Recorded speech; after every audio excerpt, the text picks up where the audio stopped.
Olá pessoal, tudo bom com vocês? Vamos começar aqui então a nossa etapa 7 sobre síndrome nefrítica, que é a primeira tutoria de vocês. Para quem não me conhece, meu nome é Marina e eu tô com vocês nesse módulo para auxiliá-los a entender tudo que é mais complicadinho aqui. Vamos lá então. Antes da gente entrar propriamente dito na tutoria, eu quero fazer uma introdução com vocês que eu acho muito importante a gente relembrar. Vocês já devem ter visto isso lá na etapa 6, né? Lá no passado, etapa passada, mas é bom a gente dar uma recordada para lembrar do que se trata. Quando a gente fala de síndrome nefrítica, que é essa primeira tutoria, e a próxima vai ser de nefrótica, a gente precisa entender o que isso quer dizer. O que eu quero dizer quando eu falo síndrome nefrítica ou síndrome nefrótica? Primeiro, é uma síndrome. Sendo uma síndrome, a gente tem que entender que essa palavra significa um conjunto de sintomas. Toda vez que vocês ouvirem a palavra síndrome gripal, é um conjunto de sintomas causados por uma gripe.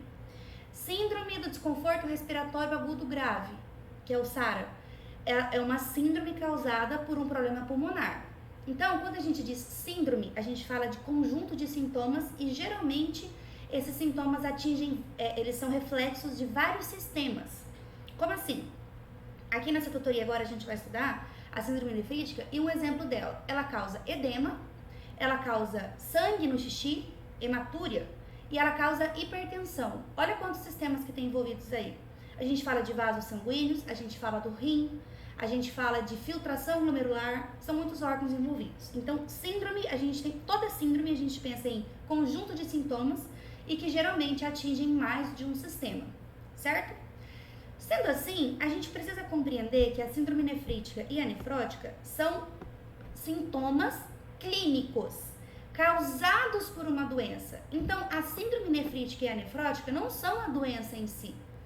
Você não está com uma síndrome nefrítica. Você desenvolve a síndrome nefrítica em resposta a alguma outra doença prévia, sabendo você dela ou não. Isso é muito importante. Vou explicar lá pra frente pra vocês que geralmente na doença que nós vamos estudar hoje precisa de um histórico de dor de garganta. É o que eu vou explicar mais tarde. Mas o que vocês precisam pensar é que nem sempre a doença prévia é percebida pelo paciente. Muitas vezes a dor é tão pequena ou o desconforto é tão pequeno e vocês já bem sabem que isso envolve pediatria, né? Essa doença que a gente vai falar agora é sobre pediatria. A criança não sabe falar que tá doendo. Então a mãe nem sabe que a criança tinha dor na garganta antes para desenvolver essa síndrome no futuro. Com isso eu quero dizer para vocês é que tomem cuidado. A síndrome nefrítica e a nefrótica são síndromes causadas por uma doença prévia, mas nem sempre o paciente vai lembrar de te contar da doença prévia. Você tem que perguntar, você tem que investigar, tudo bem? Mas de todo modo, é uma síndrome clínica que vai aparecer como consequência de uma outra doença. Ela não é a doença, ela é uma consequência de uma doença. E o que pode causar uma síndrome nefrítica ou uma síndrome nefrótica? Essa lista de doenças aqui são aquelas mais comuns que a gente vai encontrar essas duas patologias acontecendo. A gente tem glomerulopatia de lesões mínimas, glomerulopatia membranosa, glomerulosclerose diabética, amiloidose, glomerulosclerose segmentar focal, glomerulonefrite fibrilar, glomerulopatia microproliferativa, glomerulopatia membranoproliferativa, que é o que a gente vai estudar agora, a proliferativa normal, a difusa aguda, que é o nosso grande foco de hoje, a glomerulopatia crescêntica. Então, vocês estão percebendo que nós estamos falando de doenças renais, certo? As glomerulopatias, de modo geral, são doenças do glomérulo. E o que é o glomérulo? É a porção do rim onde começa a acontecer a filtração. Lembra do néfron? Aquela criatura assim, ó, que ele começa assim, aí ele vem aqui, esse é a cápsula, né? Aí vem túbulo contorcido proximal, alça de Henle, túbulo contorcido distal e ducto coletor. Lembra?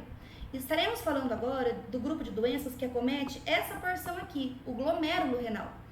Ele vem daqui, né? Vem a artéria renal aqui, ela vai entrar e vai sair ali, certo? A artéria aferente é a que chega e a eferente é a que sai. Isso é o glomérulo renal.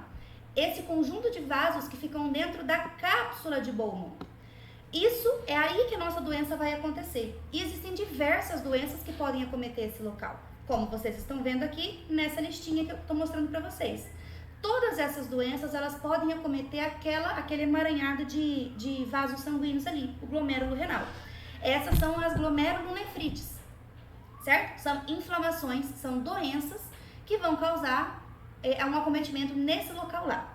Agora, essa doença, acometendo esse local aqui, ela pode cursar de duas maneiras. Então, veja bem, surgiu uma doença aleatória no paciente. Essa doença vai acometer o rim. Quando compromete o rim, o glomérulo, sobretudo o glomérulo renal, quando ele é acometido, ele pode manifestar de duas maneiras, uma mais forte e uma mais fraca. A mais fraca é a que a gente vai estudar agora, que é a síndrome nefrítica. E a mais forte é a síndrome nefrótica. Então, toda vez que nós temos um glomérulo doente, não importa o porquê ele está doente. O que nós sabemos é que ele está doente. Por algum motivo, o nosso glomérulo está doente. Um glomérulo doente pode se manifestar de duas maneiras, uma mais fraca e uma mais forte. A mais fraca chama-se nefrítica e a mais forte chama-se nefrótica. E como é que ele vai saber qual que ele vai escolher para manifestar? Como que fala assim, vai dar nefrítica ou vai dar nefrótica? Depende. Depende da intensidade da doença, depende da capacidade do glomérulo do paciente, depende da presença de outras comorbidades, depende do fato de que, e se esse paciente for um doente renal crônico? A tendência é ele desenvolver coisas muito piores, concorda?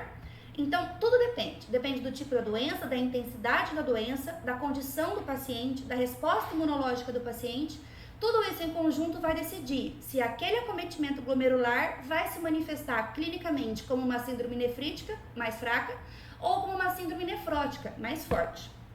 Sendo assim, todas essas doenças, elas podem se manifestar tanto como nefrótica, como nefrítica. Vocês entendem isso? Se, por exemplo, pegamos aqui uma glomerulopatia de lesões mínimas, comumente, mais frequentemente, ela se manifesta como uma síndrome nefrótica, que é a mais grave. Mas, num paciente que tem um estado imunológico muito mais potente, o rim muito bom, ela pode se manifestar como uma nefrítica, que é a mais fraca, certo? Mas é mais comum na nefrótica.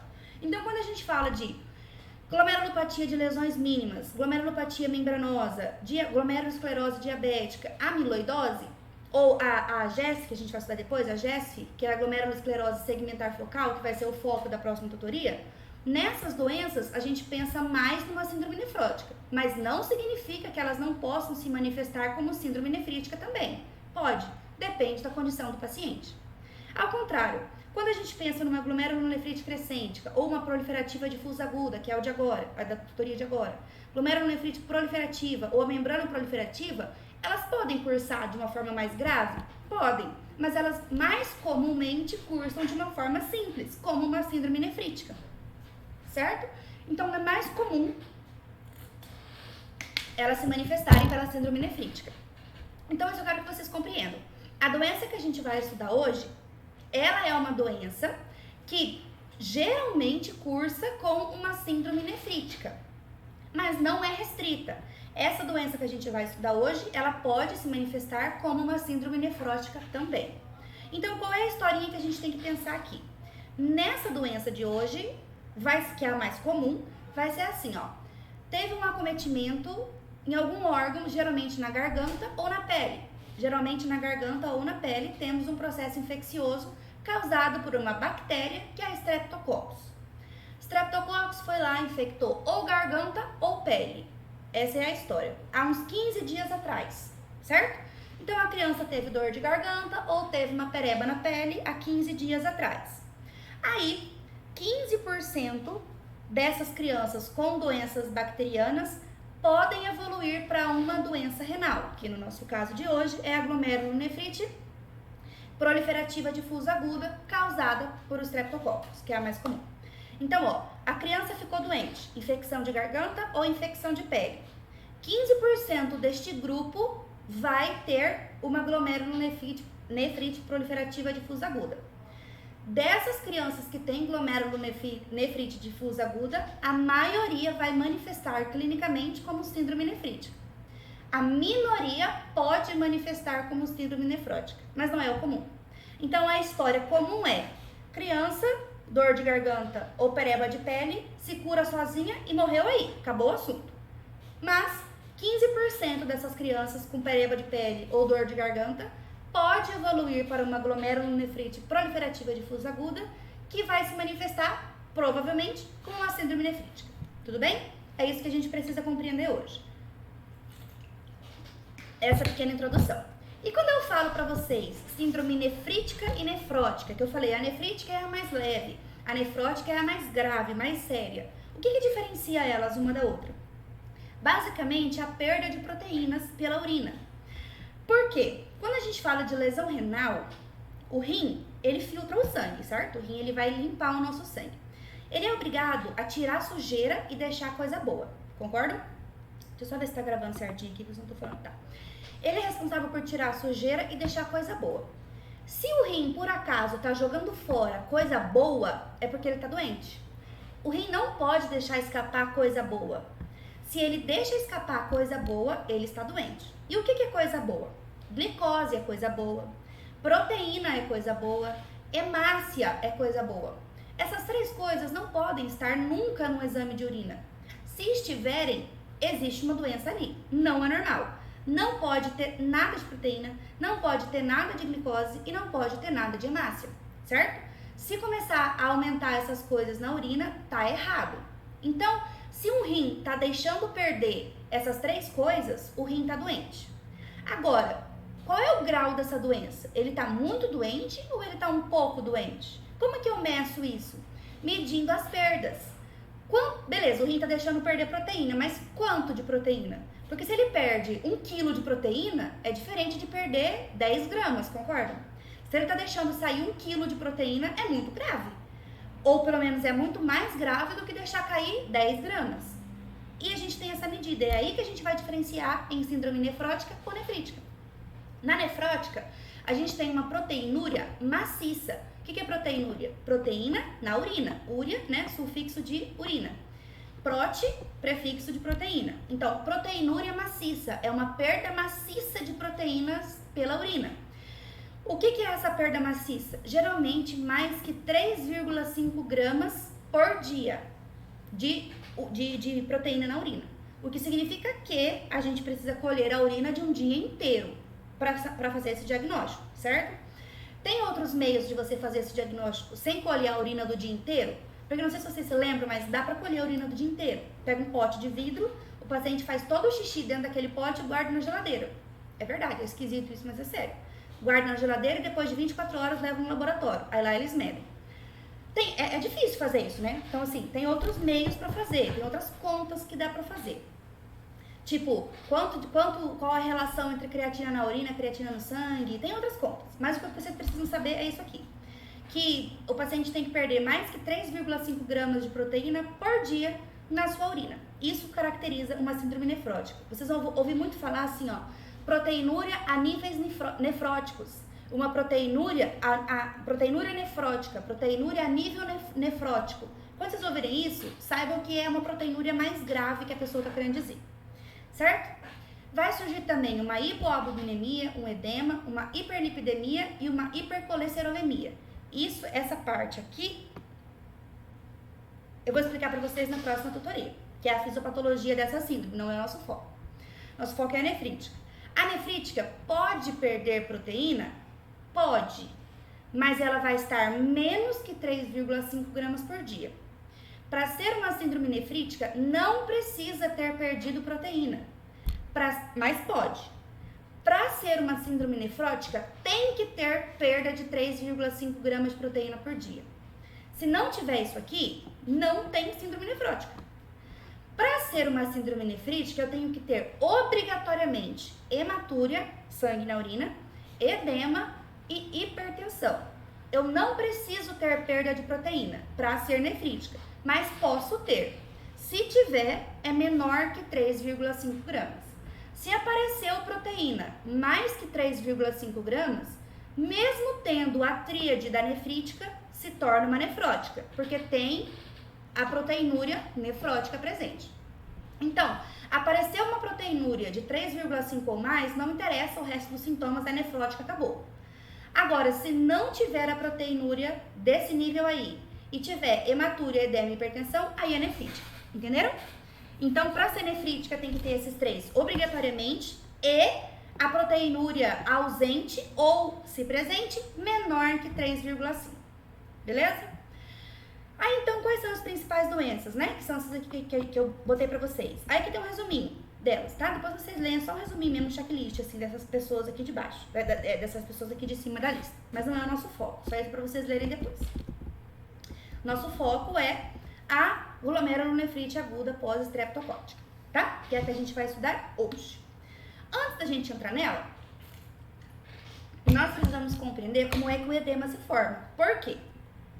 Falei pra vocês aqui em cima que um dos pilares da síndrome nefrítica é o edema, certo? Então a gente precisa entender esse edema, porque o edema ele é uma manifestação clínica de diversas doenças e consequentemente ele tem, portanto, diversas causas. Então a gente precisa entender como é que se forma o edema, de onde ele vem, para onde ele vai, para conseguir compreender esse processo, certo? Depois eu vou explicar para vocês de onde vai brotar o sangue na urina e de onde vai vir a hipertensão, certo? Que são os três sintomas aí da síndrome nefrítica. Aí na nefrótica, essas outras coisas aqui eu vou explicar amanhã, que é tema da próxima tutoria, certo? Amanhã não, na próxima tutoria. Então, a síndrome nefrítica é aparecimento súbito de hematúria, edema e hipertensão. Por que tem essas três coisas? O que acontece? Vamos entender bem bonitinho. Vou começar falando sobre o edema, que a gente precisa compreender os mecanismos de formação de edema. E aí depois, ao longo da fisiopatologia, a gente descobre como surge a hematúria e como que surge a hipertensão. Beleza? Vamos começar falando do edema. Eu tenho uma aula sobre a formação de edema, que eu dou para etapas anteriores a vocês, que eu acho melhor pra gente entender. Oh meu Deus. Vamos falar aqui então. A gente vai falar sobre líquidos, certo? Quando a gente fala de edema, a gente fala de líquidos, obviamente, né? O que é o edema? Pensem vocês. Quando você olha para uma pessoa e ela tá inchada, o que significa estar inchado? Significa que a gente tem líquido aonde não deveria ter, que é no interstício aqui, que eu vou explicar para vocês já já. Mas a gente sabe então que tem líquido acumulado num lugar que não era para ter. Olha pra minha mão não tá inchada, porque não tem líquido fora do lugar aqui. Quando a gente tem edema, a gente tem líquido fora do lugar. Entendam vocês que edema não é só de pele, assim, de membros. Eu posso ter edema nos membros, eu posso ter edema pulmonar, dentro do meu pulmão, eu posso ter edema cerebral. Então, edema é líquido fora de onde deveria estar. A localização dele depende do tipo de acometimento. Mas toda vez que eu tiver um líquido fora da cavidade onde ele deveria estar, eu vou causar edema, independente de onde seja. Na pele, nos membros, no cérebro, no coração, no pulmão, não interessa, tá? Então, edema é líquido fora do lugar. Se eu tô falando de líquido fora do lugar, então significa que tem lugar certo para líquido estar. Como assim tem lugar certo para líquido estar? Quais são os lugares possíveis para os líquidos estarem no nosso organismo? Ou dentro das células, ou dentro dos vasos, ou entre eles dois, que é o que a gente chama de interstício. Então, todo o nosso 70% de água que temos no nosso corpo, ele está distribuído em 3 lugares. Ou ele está dentro da célula, ou ele está circulando nos vasos, e quando eu digo vasos, eu não falo só de vaso sanguíneo, mas também de linfáticos, ou ele está no meio dos dois, certo? Como assim no meio dos dois? Vindo aqui no negócio, vou explicar para vocês. Ó, aqui eu tenho uma célula, passando aqui ao lado dela eu tenho um vaso sanguíneo. O líquido, ele tá ou aqui dentro, ou aqui dentro, ou aqui entre os dois, certo? Isso é o meu interstício, é o tecido entre a célula e o vaso sanguíneo. Então, nós temos essas 3 opções de lugar para o líquido estar, certo? Dentro das células, intravascular ou no interstício. Dentro dos vasos, lembrem-se que a gente inclui vaso sanguíneo e vaso linfático, certo? O líquido de dentro das células, ele compõe o que a gente chama de espaço intracelular. É o tal do LIC. Lembra do LIC? Líquido intracelular, LIC. Enquanto que o que está fora da célula, que é o intravascular e o intersticial, a gente chama de espaço extracelular, certo? LIC para os íntimos e LEC para os íntimos, certo? Então, ó, os líquidos dentro das células são o líquido intracelular, o LIC, E o extracelular é o leque, líquido extracelular, estando ele dentro dos vasos ou espalhado no interstício. Detalhes importantes. O leque e o leque não são constantes, isso é óbvio. Eu não acabei de falar para vocês que o edema é quando o líquido está fora de onde deveria estar? Se o líquido está fora de onde deveria estar, significa que ele se moveu, concorda? Era para ele estar num lugar, mas ele se moveu para outro lugar e agora está no lugar errado. O que isso significa? O líquido corporal do nosso organismo inteiro, ele se move. Esse líquido que está dentro das células, ele não é constante, ele não está preso, não é uma prisão. Assim como dos vasos não é uma prisão. E no interstício também não. Eles andam de um espaço para o outro o tempo todo. O líquido circula dentro das células, dentro dos vasos e entre as células. O tempo todo ele está andando de um espaço para o outro, fisiologicamente. Por isso que nós não temos edema normalmente, porque ele anda conforme a música corretamente. O problema é quando esse andar do líquido é errado. É quando, ao invés dele andar do jeito certo, ele anda do jeito errado e começa a se acumular onde não devia, certo? Então, o líquido anda. O líquido, ele passeia entre os 3 locais que ele pode estar. Dentro da célula, dentro dos vasos ou solto no interstício. Ele anda, certo? A massa líquida se movimenta. Como assim? De dentro do vaso, ela cai no interstício. E do interstício, ela vai para dentro da célula. É o mais lógico de se pensar, certo? Então, ó, pensa bem, o sangue tá correndo, o sangue que é rico em plasma, que é rico em água, né? Então, o sangue é líquido, porque ele tem água. O sangue tá correndo nos vasos sanguíneos. Dos vasos sanguíneos, eu preciso botar água dentro da célula. Como que eu faço? Ele migra direto, o sangue voa do vaso sanguíneo para dentro da célula? Não. Do vaso, ele cai no interstício, do interstício, ele cai na célula. Isso é o normal. Deixa eu voltar aqui no desenho. Vou fazer outro. O sangue, então, ó. Gente. A célula tá aqui, o vaso sanguíneo tá aqui. Aí eu vou pegar o azul de líquido. O líquido que tava aqui, ele cai pra cá e de cá ele cai pra cá. Mas, por exemplo, assim, ó, finge, um exemplo hipotético. Finge que aqui a gente passou 100 ml, tá? Do vaso sanguíneo pro interstício caiu 100 ml. Desses 100 ml, essa massa inteira que vai para dentro da célula? Não.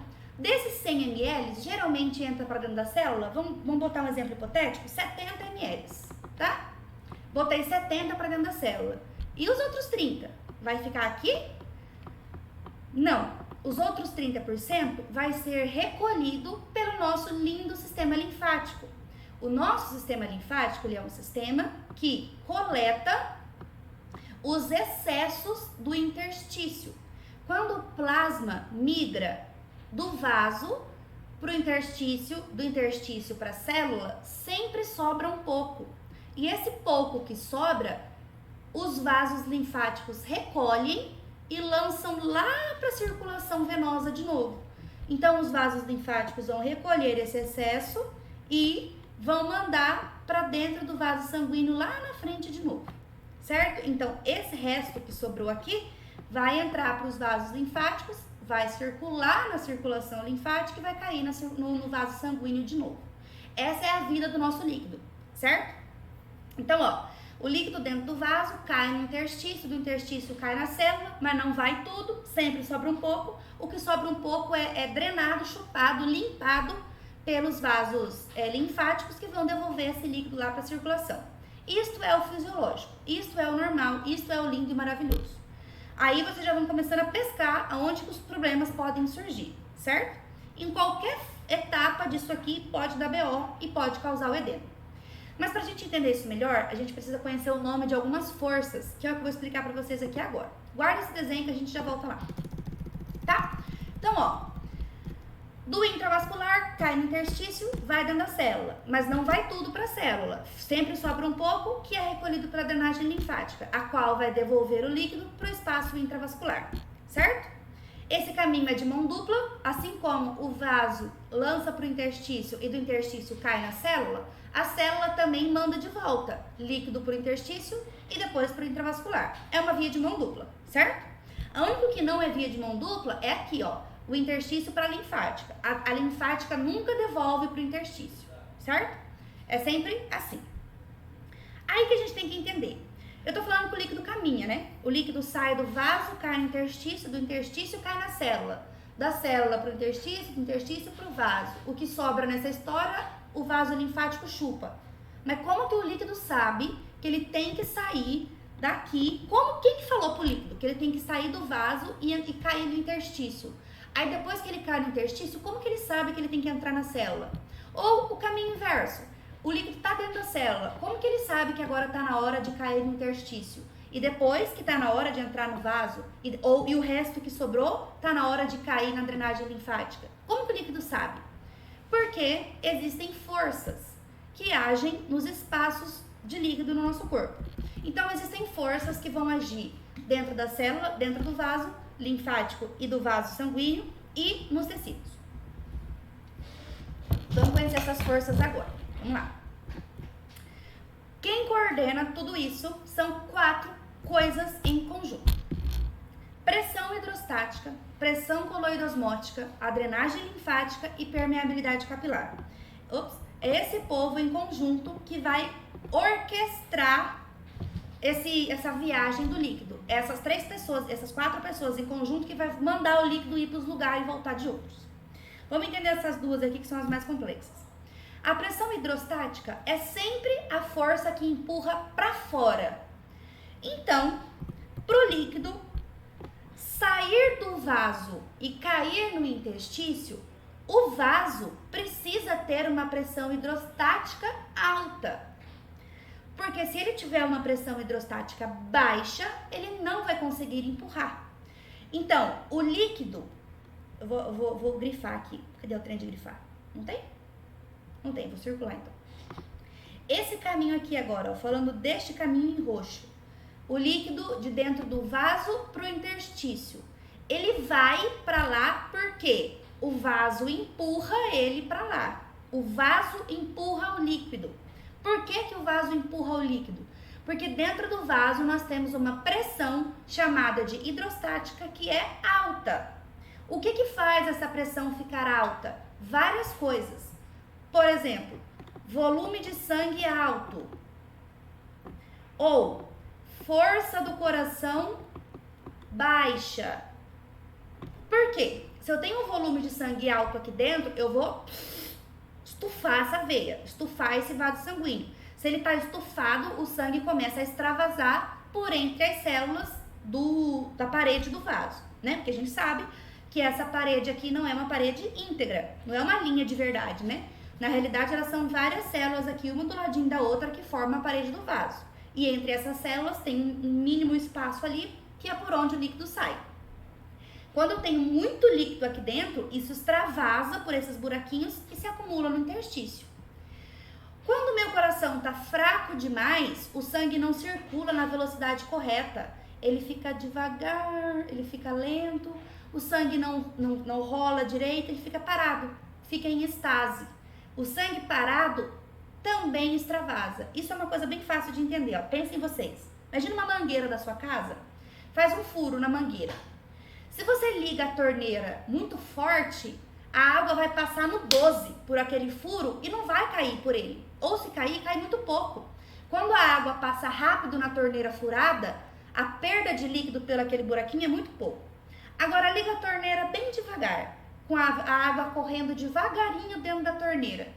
Vai perder muito mais água por aquele buraco. Então a velocidade de circulação interfere nas perdas.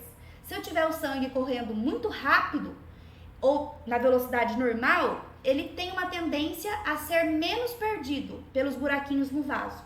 Agora, se o sangue está circulando devagarinho, ele é perdido mais fácil pelos buraquinhos entre as células.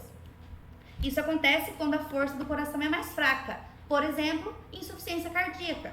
Paciente que tem insuficiência cardíaca, o coração bate mais devagar, mais fraco. O coração batendo mais fraco, o sangue vai ficando parado, devagarinho, devagarinho. O sangue devagarinho começa a extravasar pelos orifícios das células que compõem a parede do vaso, certo? Então, são motivos que fazem essa força daqui ser muito maior e empurrar muito mais sangue do que deveria. Fisiologicamente, nós temos uma pressão hidrostática dentro dos vasos saudável. Por exemplo, finge que essa pressão é, sei lá, de 10. Vamos dar um número hipotético, 10. A pressão de 10 é beleza, manda a quantidade de líquido que deve mandar. O problema é quando esse paciente tem uma insuficiência cardíaca, tem uma hipervolemia, recebeu soro fisiológico demais, por exemplo, tem uma hipervolemia, aí ao invés dessa pressão hidrostática ser de 10, por algum motivo essa pressão virou, sei lá, de 50. Agora o vaso manda muito mais líquido do que deveria mandar. Se manda muito mais líquido do que deveria mandar, esse líquido vai acumular aqui, e é aí que surge o edema. O edema, portanto, surge quando nós temos um acúmulo de líquido no interstício. Entre os 3 possíveis lugares para o líquido estar, o edema surge quando o líquido se acumula no interstício dos vasos, dos vasos não, do organismo, certo? Por que ele acumula? Opção número 1, porque a pressão hidrostática dos vasos está muito alta. O que aumenta a pressão hidrostática? Um exemplo, insuficiência cardíaca. Diminuiu a velocidade de circulação do sangue, ele começou a extravasar. Primeira opção para o edema, então. A pressão hidrostática, portanto, é uma pressão que empurra o plasma para fora. É a primeira que a gente precisa conhecer. Mas além dela, a gente tem uma pressão chamada pressão coloidosmótica. A pressão coloidosmótica é o contrário da hidrostática. A hidrostática empurra para fora. A coloidosmótica puxa para dentro. Então, como assim? Voltemos ao nosso desenho. Cadê o desenho? Aqui. Voltemos ao nosso desenho. Enquanto que a pressão hidrostática, o líquido sai porque o vaso está jogando ele para fora, o interstício está puxando ele para cá, para o interstício. Pressão coloidosmótica é uma pressão que chama líquido, enquanto que a hidrostática é uma pressão que expulsa líquido. Então, para o sangue conseguir fazer este percurso, eu preciso ter um vaso sanguíneo empurrando e o interstício chamando. Então, eu preciso ter uma pressão hidrostática do vaso alta e uma pressão coloidosmótica do interstício alta, certo? Então, para que esse percurso aconteça, eu preciso ter vaso empurrando e interstício chamando, tudo bem? É assim que vai acontecer, então. O que faz o interstício chamar? Substâncias, de modo geral. Qualquer substância chama líquido, por osmose. O que faz uma pressão coloidosmótica? Pressão coloidosmótica é a concentração de qualquer coisa. Proteínas, geralmente é a albumina, anticorpos, glicose, células, leucócitos, qualquer coisa. Qualquer conteúdo que se concentra muito num lugar chama água. Então, por exemplo, uma pessoa que está com... Vamos deixar um pouco mais complexo. Eu falei que para esse sangue, esse plasma, esse líquido sair do vaso sanguíneo e cair no interstício, preciso eu que o vaso empurre e o interstício chame. Consequentemente, trocando por termos técnicos, o vaso precisa de uma pressão hidrostática alta e o interstício de uma pressão coloidosmótica alta. Só que, para isso acontecer, a pressão coloidosmótica do vaso tem que estar baixa, porque se a pressão coloidosmótica do vaso estiver alta, ele vai puxar, aí vai virar uma confusão.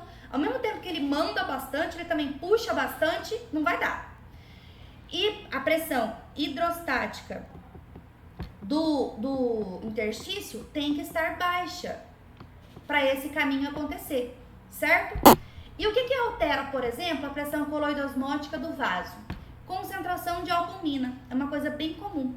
A albumina é a principal proteína do nosso corpo.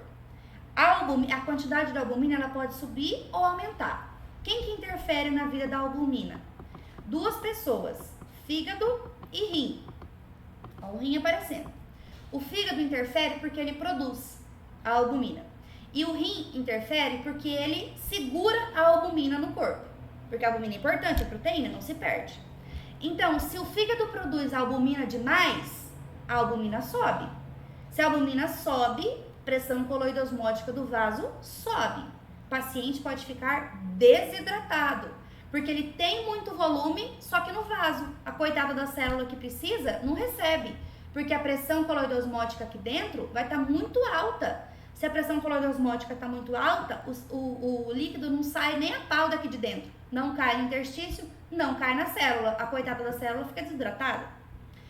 Ou, se o rim está doente e ele começa a reter muita albumina, sobe a albumina.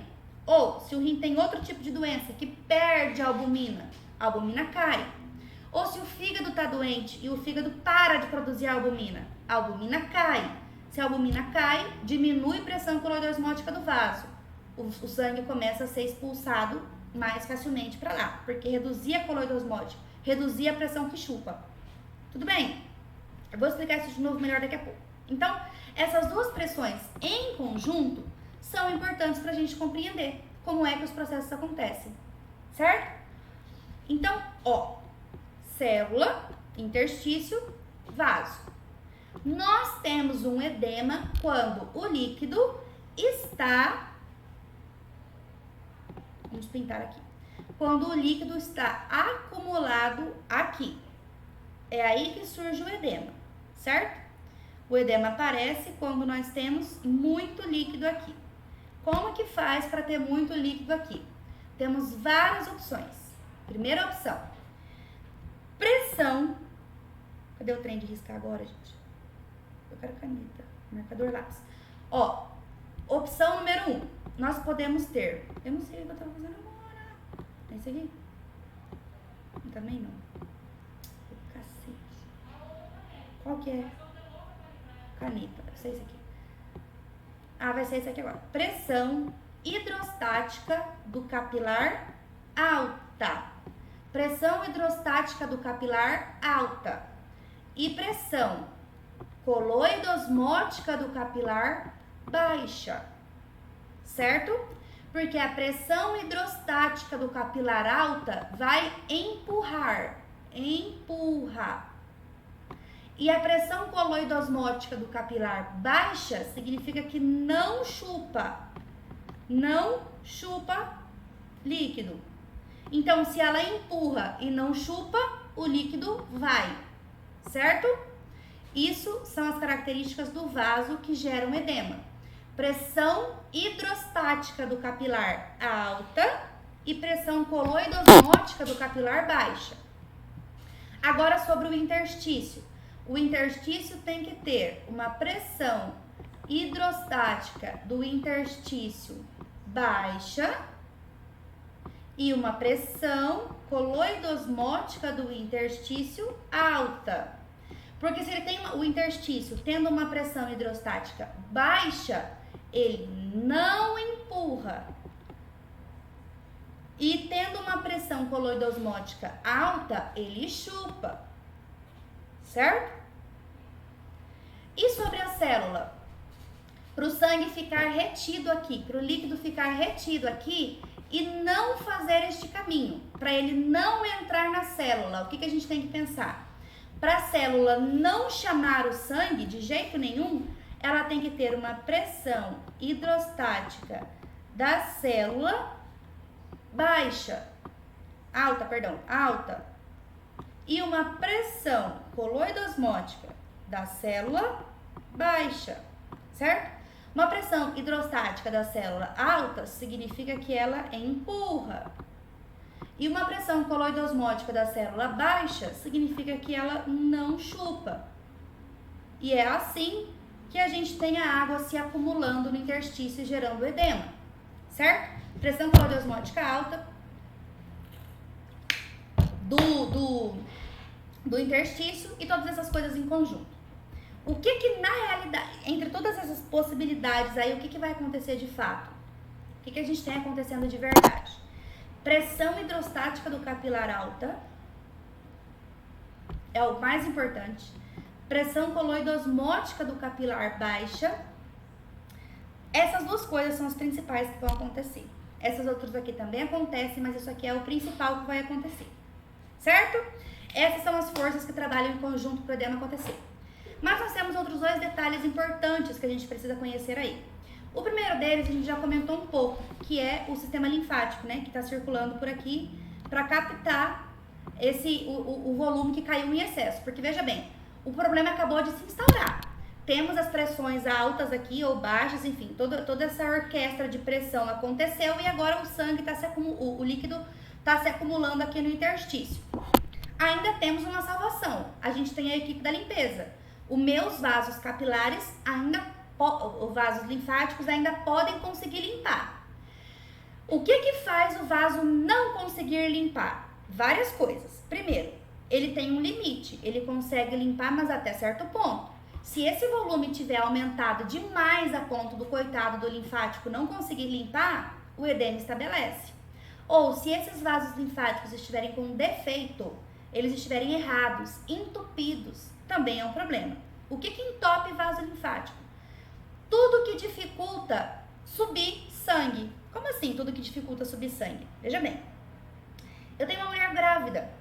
Uma mulher grávida tem um volume muito grande nessa barriga. Um volume grande da barriga pressiona vasos de qualquer tipo. Os venosos, os arteriais e os linfáticos. Quando ela pressiona os vasos, acontece duas coisas. Veja bem. Primeiro, quando ela pressiona as veias, ela dificulta o retorno sanguíneo pela veia. A gente chama isso de dificuldade de retorno venoso, porque ela está apertando a veia literalmente. Se o sangue não consegue subir pela veia para chegar no coração, ele fica parado lá, ele fica aprisionado. E sangue parado extravasa, como a gente já viu. Sangue parado extravasa. Se o sangue extravasa, edema. Primeira justificativa do edema da grávida.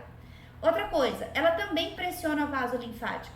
Então não adianta nada o coitado do vaso linfático até conseguir chupar esse volume. Mas se lá na frente tiver alguma coisa pressionando ele, tiver entupido, não tem como ele conseguir subir, o volume conseguir subir. Então, aí que vem aquela coisa que a gente fala de drenagem linfática, que faz a massagem nas pernas, para ajudar esse volume a subir, ajudar os vasos linfáticos a subirem, desobstruir os vasos linfáticos, ajudar ele a drenar, certo? Isso melhora o edema da pessoa, porque a gente ajuda o vaso linfático a chupar mais esse volume, desobstruir o vaso para que o vaso linfático consiga fazer essa limpeza e mandar para a circulação normal de novo, certo?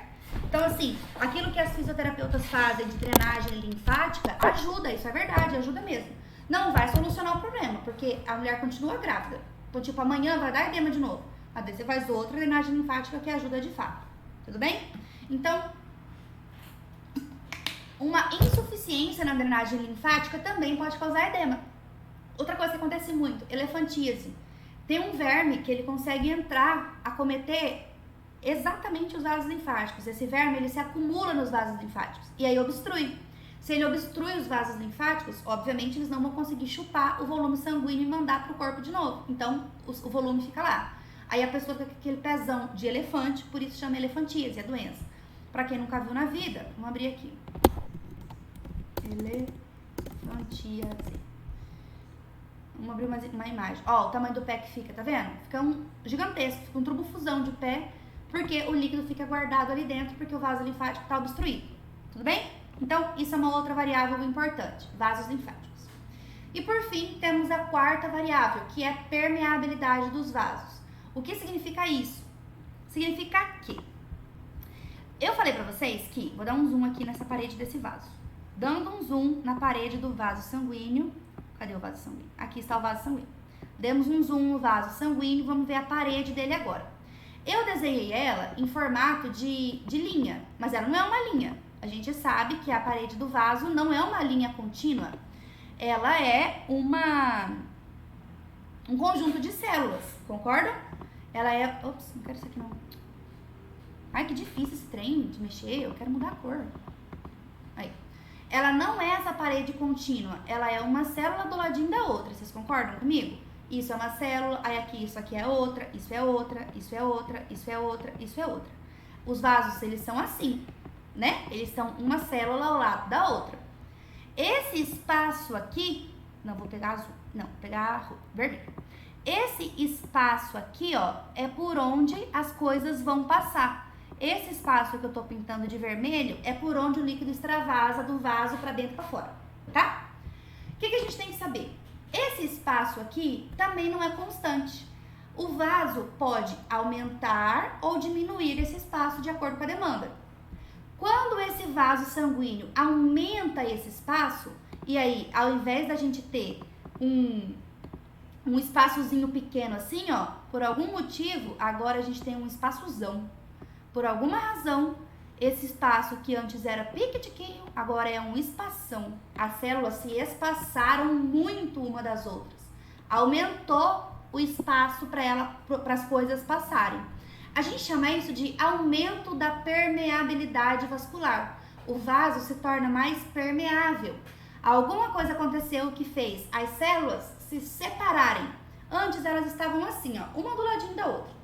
Agora, com essa nova condição que surgiu, ao invés de elas estarem assim, elas estão assim.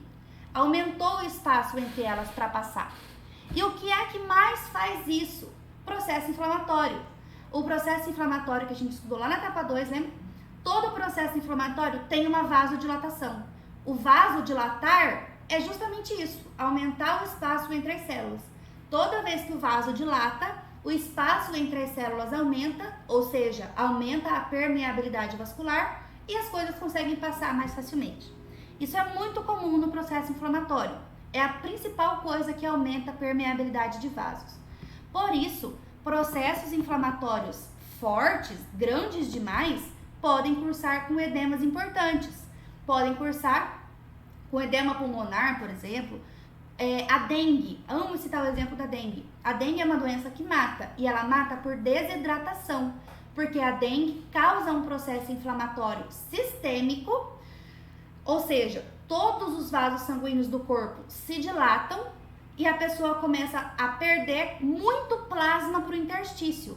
Se o plasma está no interstício demais, eu tenho pouco sangue circulante. Se eu tenho pouco sangue circulante, a pessoa entra em desidratação e morre por causa disso, por conta da vasodilatação.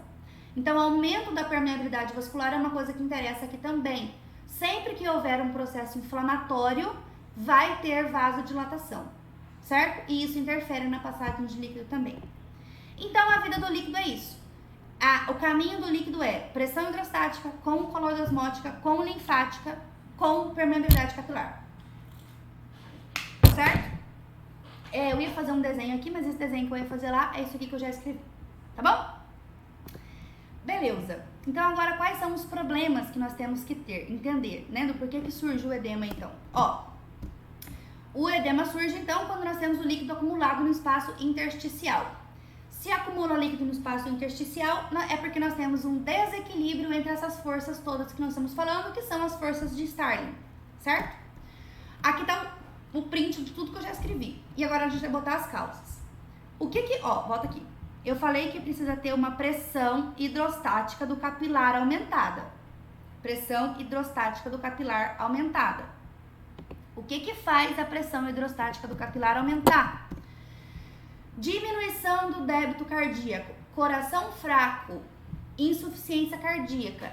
Esse coração, por exemplo, a pessoa infartou, coração morreu, ficou fraco. Coração fraco manda menos débito cardíaco.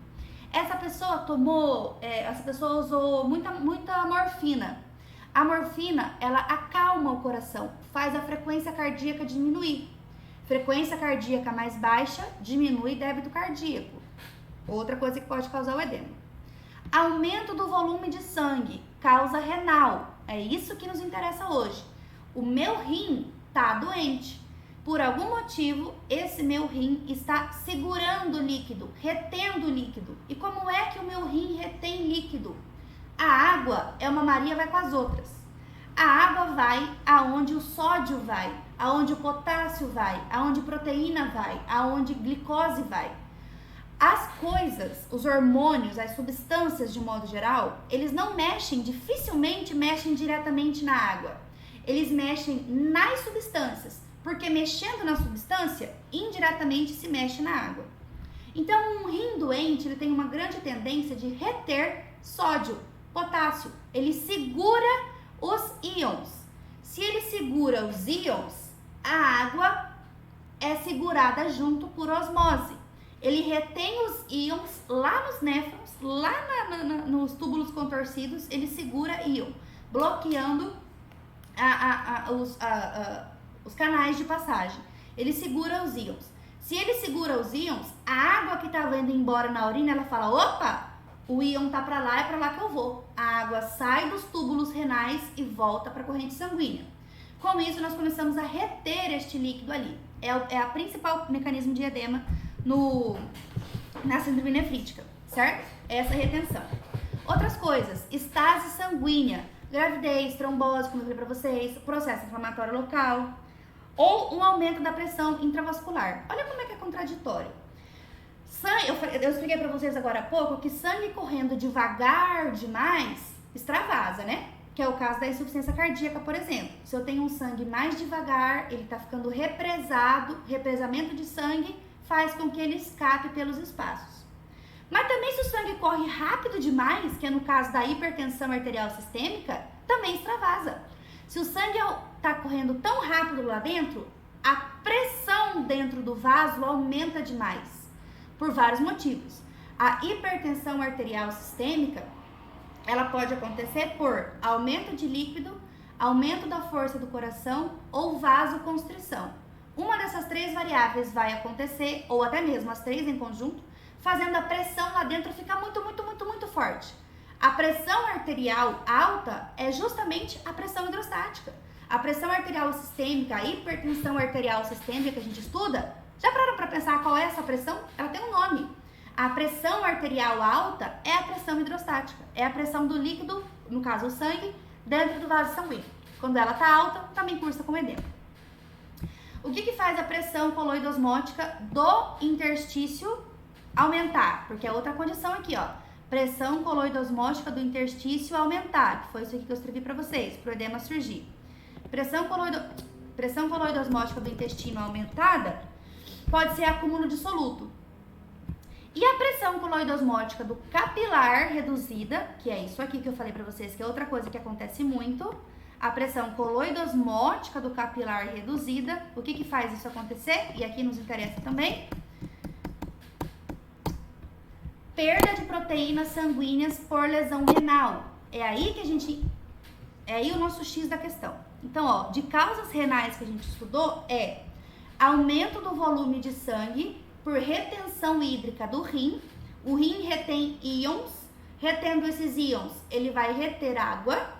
Retendo água, aumenta a pressão hidrostática, empurra líquido para o interstício, causa edema. Outra causa renal é quando a pressão coloidosmótica do capilar reduz, porque o rim está perdendo proteína na urina. Lembra da síndrome nefrótica? Proteinúria. Proteinúria, aumento de proteína no sangue, na urina. Se está na urina é porque não está no sangue. Se não está no sangue, a pressão coloidosmótica cai. Diminuir substâncias do sangue. Se eu diminuir substâncias do sangue, a pressão coloidosmótica cai. A pressão de chupar líquido cai. Se a pressão de chupar cai, ele vai empurrar muito mais. Temos o edema. Outras causas. Deficiência de produção de proteínas. Por exemplo, a pessoa é desnutrida, ela não come. Por algum motivo essa pessoa não se alimenta. Se ela não se alimenta, como é que ela vai ter proteína? Porque assim, eu falei que o fígado produz a albumina, mas ele só consegue produzir a albumina se você der matéria-prima para ele, que é os aminoácidos que você come na sua alimentação normal. Então, se a pessoa não come, ela não vai ter quantidade de proteína suficiente no sangue. Vai reduzir pressão capilar, pressão coloidosmótica capilar, que vai, consequentemente, puxar menos volume para dentro, ou seja, expulsar mais volume para fora. Hipotireoidismo, cirrose hepática, problemas hepáticos fazem com que o paciente não produza a albumina, certo? Porque o fígado está morrendo, o fígado está doente. Se ele está doente, ele não consegue produzir a albumina. Se ele não consegue produzir a albumina, ele vai ficar... o sangue vai ficar menos concentrado. Pressão coloidosmótica baixa. Logo vai expulsar mais líquido para fora. Vocês vão ver muito paciente cirrótico com a barriga gigantesca, que chama ascite, é o líquido acumulado na barriga. E esse líquido vem de onde? Vem das veias, principalmente a veia chamada de veia porta. A veia porta é a veia que leva sangue para o fígado, ela é muito grossa, muito calibrosa. Se esse paciente com o fígado doente, vou desenhar aqui porque isso é muito importante, porque é um dos tipos de edema e uma das consequências que a gente vai estudar aqui. O fígado tá aqui. Aí aqui tem os intestinos. Aí ligando o intestino ao fígado, a gente tem a veia porta. Se esse fígado tá doente por algum motivo, um tumor, ou uma cirrose, uma fibrose, uma hepatite, qualquer coisa, o fígado tá doente, não funciona. O fígado doente, ele tá duro, ele fica duro. Se ele fica duro, ele bloqueia o fluxo de sangue da veia porta para dentro dele. Esse sangue, ele não circula direito. Se o sangue não circula direito, ele fica represado ali dentro da veia porta, ele para na veia porta. Se ele para na veia porta, sangue parado, extravasa. O líquido começa a extravasar. E vai para onde? Para a cavidade peritoneal, gerando a ascite. Aí o paciente cirrótico fica com a barriga deste tamanho gigantesca, cheia de líquido, por conta dos problemas hepáticos. Mas são só problemas hepáticos que causam a ascite? Não. O paciente do problema de hoje tem ascite, tem líquido na barriga. Por quê? Essa hipertensão portal, guardem essa palavra que vocês vão ver muito ela na vida, essa hipertensão portal, ela pode ser causada por outras coisas, não necessariamente por um fígado doente. Pode ser que a pressão sistêmica do paciente, pressão hidrostática sistêmica do paciente esteja muito alta, inclusive na veia porta. Não falei pra vocês que toda vez que o sangue para, ele extravasa? Na pressão arterial alta sistêmica, a gente vai ter esse sangue, a pressão dentro desse vaso, que é a veia porta, alta, e a pressão alta na veia porta vai causar o extravasamento também. Então, são mecanismos diferentes com a mesma consequência, certo? É isso que nós precisamos ter em mente. Então, vamos guardando essas causas renais, que são as principais de hoje, certo? A drenagem linfática, quando ela está comprometida, também causa edema. O que causa obstrução da drenagem linfática? Elefantíase, tumor, obesidade, gestação, coisas que obstruem bloqueio mecânico dos vasos linfáticos de acontecer, certo? E o aumento da permeabilidade capilar, a gente tem principalmente dentro dos processos inflamatórios, que pode ser por uma toxemia, uma alergia, uma inflamação, uma infecção, várias coisas, certo? Então, essas são as causas de edema que nós temos, que eu listei aqui para vocês também, inclusive, que eu listei aqui bonitinho para vocês, ó. De acordo com o tipo de alteração que ocorre, a gente pode ter, então, edema cardíaco, por insuficiência cardíaca, por hipertensão, edema cirrótico, por causas hepáticas, como eu falei, cirrose hepática, hepatite, fibrose hepática, tumor hepático, nutricional, falta de ingesta de proteínas, e causas renais, síndrome nefrótica, síndrome nefrítica, como a gente vai estudar agora, certo? Essa era a parte mais complicada da aula, agora é rapidão. Vamos estudar então a principal doença que mais causa síndrome nefrítica. Ouçam o que eu falei.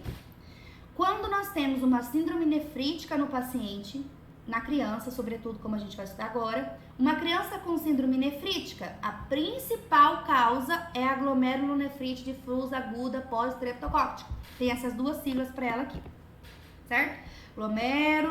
Glomerulonefrite difusa aguda pós-estreptocócica, tá? Então, ó, pega uma criança com síndrome nefrítica, eu vou pensar numa causa, porque a síndrome nefrítica não é a doença, ela é a consequência, lembra lá? Então, se eu pego a criança com síndrome nefrítica, eu vou pensar no porquê que essa criança tá com isso. Vou pesquisar o passado dela, porque a principal causa é pós-estreptocócica. Então, provavelmente ela teve uma infecção por estreptococcus no passado que gerou essa síndrome nefrítica hoje, certo? Então, vamos entender. De epidemiologia, mas é decoreba, né? É a causa mais comum de nefrite aguda em crianças, em todo mundo, tararã. Então, assim, criança com isso, a gente pensa nisso, tá? Então, isso aí é meio besta. Vamos aqui agora para fisiopatologia, que é o que interessa. Como que é a história natural? Vai chegar para você a criança assim, ó. Vai chegar para você quadro clínico.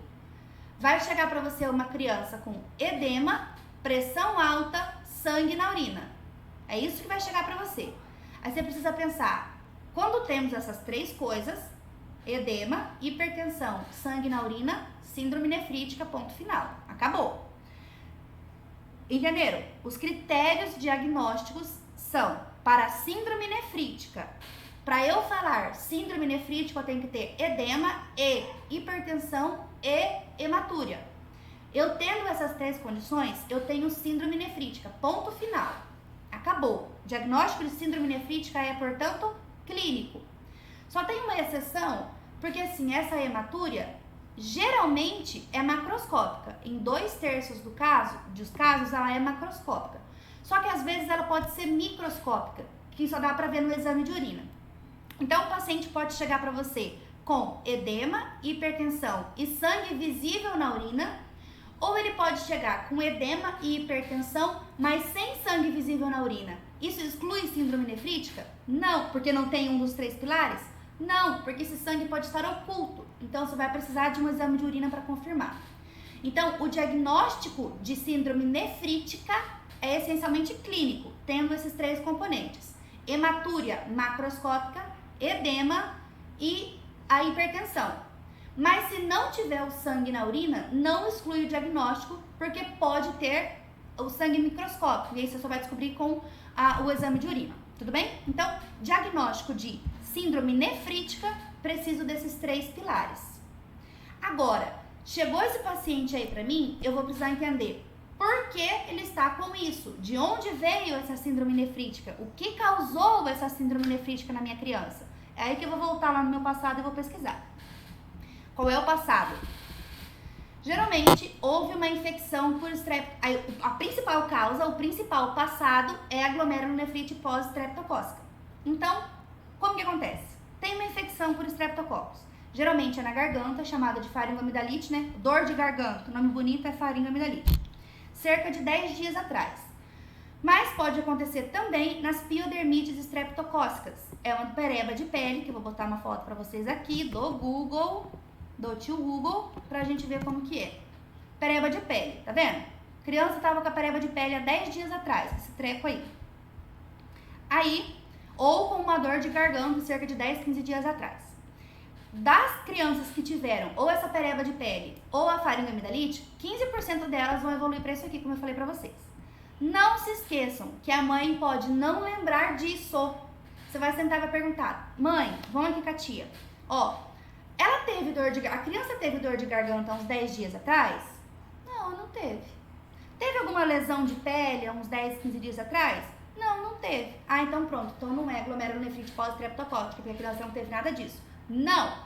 A mãe pode não lembrar, pode não ter visto, a criança pode não ter falado, a mãe pode não ter olhado a pereba na pele. Não é porque o histórico não é confirmado que a gente exclui o diagnóstico. Existem exames que vão nos comprovar isso. A gente vai dosar anticorpos no sangue da criança para entender se houve ou não uma infecção por streptococcus no passado. Então, o fato de a mãe não lembrar ou falar para você que não teve a infecção no passado, não te exclui o diagnóstico dessa doença. Porque a mãe pode não lembrar ou pode não ter visto, a criança pode não ter falado. Então, você só vai saber disso com certeza quando você dosar os anticorpos no sangue para confirmar se teve ou não. Tudo bem? Então, tem que ter tido para ser... presta atenção que eu tô falando para vocês. Para ser síndrome nefrítica, tem que ter hematúria macro ou microscópica, edema e hipertensão. Ponto. Para ser uma glomerulonefrite pós-streptocócica, eu tenho que ter ou síndrome nefrítica ou síndrome nefrótica associadas a um histórico de infecção streptocócica, com certeza. E como é que eu confirmo isso? Com a história do paciente, história clínica, e com exames laboratoriais de anticorpos anti-streptococcus, que vão me identificar isso. Vocês entenderam o que eu tô falando? São coisas diferentes. Diagnóstico de nefrítica é a tríade: hipertensão, edema e hematúria, macromicroscópica. Para eu saber de onde veio isso, eu tenho que investigar o passado. Provavelmente vai ser por uma glomerulonefrite pós-streptocócica. Para eu ter certeza disso, eu preciso de uma certeza diagnóstica que houve infecção estreptocócica. Que aí eu vou identificar isso com os exames de anticorpos. Tudo bem? Então, ó, por que eu tô batendo nessa tecla? Porque pode te perguntar assim na prova. Para ser síndrome nefrítica, tem que ter histórico de infecção pós-estreptocócica? Não, porque a síndrome nefrítica, a principal causa é a infecção por estreptocócico, mas não é a única. Para ter a síndrome nefrítica, eu não preciso ter a infecção estreptocócica, eu posso ter outras causas. Para ser a nefrítica, eu tenho que ter edema, hipertensão e hematúria. A principal causa é a infecção estreptocócica, mas não é obrigatório. A infecção estreptocócica é obrigatória para eu dar o diagnóstico de glomerulonefrite difusa aguda pós-estreptocócica, certo? São coisas separadas. Então, ó, houve essa infecção há 15 dias atrás. Quando essa criança estava doente, no processo infeccioso dela, quando o estreptococcus surgiu no sangue dessa criança, lá no organismo dessa criança, ela começou a produzir anticorpos contra ele, né? Esses anticorpos que ela produziu contra ele vão começar a se acumular no rim da criança. Então, o complexo antígeno-anticorpo formado, ele vai começar a se depositar no glomérulo da criança e isso vai causar lesão local. Primeira possibilidade. A hipótese mais aceita não é essa que eu falei agora. A hipótese mais aceita é que acontece uma produção cruzada de anticorpos. Como assim? O seu organismo entende como um mimetismo molecular. Como que acontece isso? Por algum motivo, o organismo daquela criança, os leucócitos daquela criança, principalmente o linfócito B, que é o produtor de anticorpos, ele encontra uma semelhança muito grande entre a bactéria e o rim. Na hora que ele vai produzir anticorpos contra a bactéria, ele achou o rim parecido com a bactéria. Aí, ao invés do anticorpo atacar só a bactéria, ele ataca o rim também, por conta de mimetismo molecular, receptores semelhantes. Aí o anticorpo retardado, ele não consegue atacar só a bactéria. O bocoió começa a atacar o glomérulo também, que é a hipótese mais aceita, certo? Pronto, a lesão está instaurada. Se eu tenho das duas possibilidades, nessa primeira aqui, ó, na deposição do complexo antígeno-anticorpo ali, se eu tenho essa hipótese acontecendo, antígeno-anticorpo bacteriano, o anticorpo que pegou a bactéria, formou o complexo antígeno-anticorpo e isso chegou lá no rim, caiu. Isso provoca uma lesão, provoca um processo inflamatório, machuca o glomérulo, provocando a hematúria. Na outra possibilidade, que é a do mimetismo molecular, se eu tenho um anticorpo atacando diretamente o rim, eu tenho todo o processo inflamatório ativado ali. Eu tenho o complexo antígeno-anticorpo. As células, o macrófago, o neutrófilo, que estão vendo o anticorpo ali, eles entendem que precisam atacar. Começa a atacar o rim. Processo inflamatório, aumento da permeabilidade no rim e começa do sangramento do rim, começa a causar a hematúria. Tudo bem? Isso compromete a vascularização e a função renal. Com isso, ocorre a queda da taxa de filtração glomerular e insuficiência renal. O rim não dá conta mais de filtrar. O rim retém as coisas. O rim está doente, ele não consegue mais filtrar, ele começa a reter as coisas dentro dele. Como consequência, ele retém sódio. Se ele retém sódio, sódio acumula. Hipernatremia, isto é uma bosta. Hipernatremia é perigosíssimo, pode inclusive fazer parada cardíaca, pode fazer coma, isso é uma merda. Hipernatremia é horrível. Retendo sódio, retém água. Isso causa hipertensão, porque eu aumentei o volume de sangue circulante. Se eu aumentei o volume de sangue circulante, eu aumento a pressão arterial. Lembra que eu falei lá atrás que a hipertensão arterial sistêmica, ela é causada por 3 coisas. Ou o coração ficou fraco, ou os vasos fizeram constrição, ou aumentei o volume sanguíneo. Uma dessas 3 coisas acontecendo faz a pressão dentro do vaso aumentar muito mais. Gosto sempre de comparar com um cano PVC da sua cozinha com aqueles canos gigantescos que eles botam para fazer embaixo da terra, não tem? Negócio de água da rua, que é uns canos gigantescos. Naquele cano gigantesco, se você joga 10 litros... Não, naquele cano gigantesco não. Naquele cano de cozinha, da pia da sua cozinha PVC, se você joga 1 litro de água, ele circula de boa. Agora joga 500 litros de água, vê se ele vai circular de boa lá. Não vai, a pressão vai estar muito mais alta, vai explodir o cano, vai explodir a sua pia. Então, se eu aumento o volume circulante, eu aumento a pressão. Qual a pressão? Pressão hidrostática acontecendo ali. O aumento da pressão hidrostática do capilar provoca o edema. Então é assim que surgem todas as coisas da doença. A hematúria surge por lesão direta no glomérulo. A hipertensão surge por queda da filtração glomerular, retenção de sódio, retenção de líquido, aumento do volume sanguíneo e hipertensão. O edema acontece por, como eu aumentei o volume sanguíneo, aumento da pressão hidrostática do capilar. Isso é o que vai provocar o meu edema na síndrome nefrítica, certo? A clínica então vai ser edema e hipertensão. Cuidado, que a hipertensão na criança depende da faixa etária, viu? A gente está acostumado lá com 12/8, né? Que é o do adulto. Só que isso na criança não é verdade. Cada faixa etária tem um valor específico de pressão arterial, certo? Então, uma criança com 12/8, dependendo da idade, pode estar super hipertensa. Aí você vai lá aferir a pressão da criança, deu 12/8, você acha que tá de boa. Mas não, 12/8 na criança de 5 anos é uma bosta, tá? Então, atentem-se à faixa etária. E hematúria. Geralmente macroscópico, mas pode ser micro também. Dependendo da gravidade, esse paciente pode estar com tanta retenção de líquido que ele para de fazer xixi. Oligúria ou anúria, não faz xixi ou faz muito pouco xixi, que classifica a insuficiência renal aguda. Aqui nós temos o perigo. Se isso piorar, eu posso ter uma insuficiência renal aguda, então isso aqui já é uma complicação. Encefalopatia, porque o sangue não está circulando no corpo mais. Se o sangue não está circulando direito, eu posso ter o que a gente chama de encefalopatia hipertensiva. Isso é muito comum nas crises hipertensivas.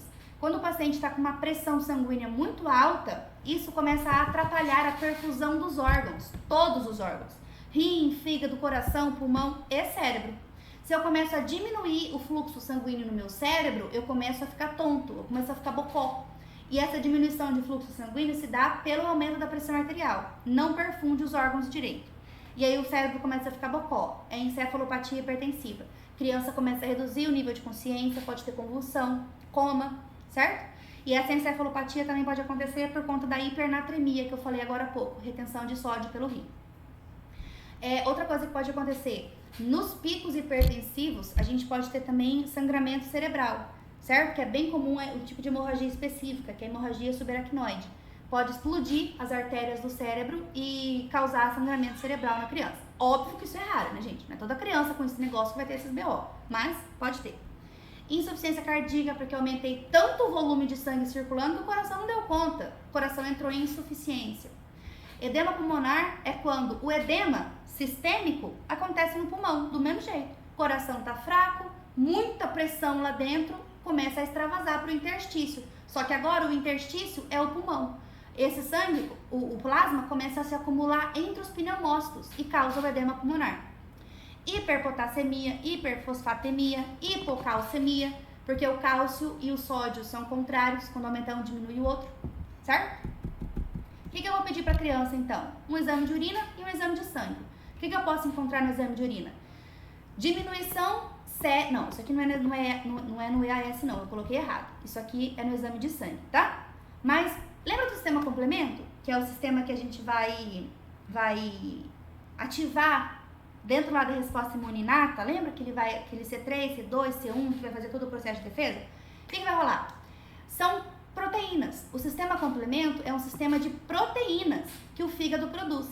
E proteína não é justamente o que a gente está tendo perda aqui, que o nosso rim está doente? Vamos começar a perder proteína na urina. Perde proteína, joga fora coisa importante. O rim tá bocó, o rim tá retendo umas coisas, perdendo outra, o rim tá doido. Então ele retém sódio, retém água e pode perder proteína, porque temos uma síndrome nefrítica ou nefrótica, certo? Começa a perder proteína. Qual proteína? As proteínas do sistema de defesa. Ele começa a perder sistema complemento, C3, C4, perde anticorpo, ou seja, ele fica mais imunossuprimido, né? Isso a gente vai ver muito mais presente na nefrótica, mas aqui também tem. Perde complemento, perde anticorpos, perde albumina. Então, se ele tá perdendo essas coisas e eu doso no sangue vai estar baixo, porque eu tô perdendo na urina. Então, eu tô perdendo sistema complemento na urina, vai ter uma diminuição do sistema complemento no sangue. Hematúria, cilindros hemáticos, proteinúria discreta inferior a isso, inferior a 3 ou 3,5 gramas por dia. Se passar disso, isso eu posso ter, não é obrigatório ter, posso ter. Se tiver e for menor que 3, é nefrítica. Se tiver e for maior que 3, passa a ser nefrótica. Isso acontece em 5% dos casos. Tudo bem? Então, olha, vejam bem, gente, separem na cabeça de vocês. Agora a gente está estudando a doença glomerulonefrite difusa aguda pós-estreptocócica, que geralmente cursa com uma nefrítica, mas pode cursar com uma nefrótica, tá? E pode aparecer leucócitos, porque lembra que teve infecção agora há pouco? Então, os leucócitos podem aparecer lá. O que é obrigado ter? Edema, que a gente teve lá agora há pouco, para ser nefrítica, né? Edema, hipertensão, hematúria, que pode ser visível ou só vai aparecer aqui. Tendo esses 3, eu tenho síndrome nefrítica. Agora eu vou procurar a causa.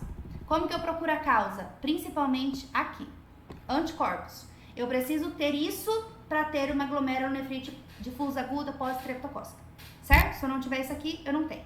Então isso é importante. Isso aqui é indicação de biópsia, não é importante? Então a confirmação diagnóstica da glomerulonefrite difusa aguda pós-estreptocócica.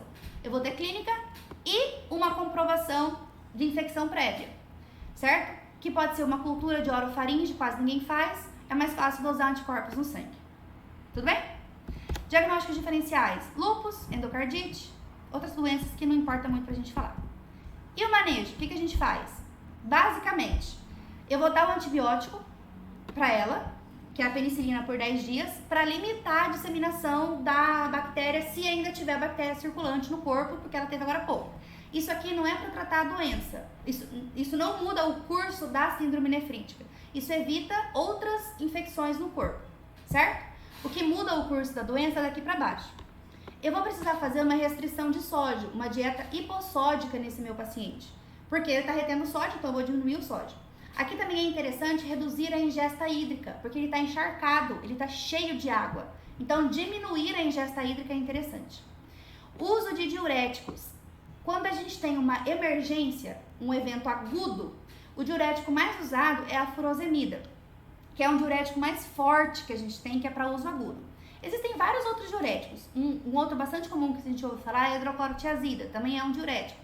Mas a hidroclorotiazida é mais para tratamento ambulatorial de hipertensão não edema, sem edemas. Tipo assim, você vai usando diário. Quando a gente tem um edema importante, a gente usa um forte, que é a furosemida. Sempre que vocês verem furosemida na prescrição lá do paciente na vida de vocês, pensem num edema forte, tá? Então guardem a furosemida para um edema forte.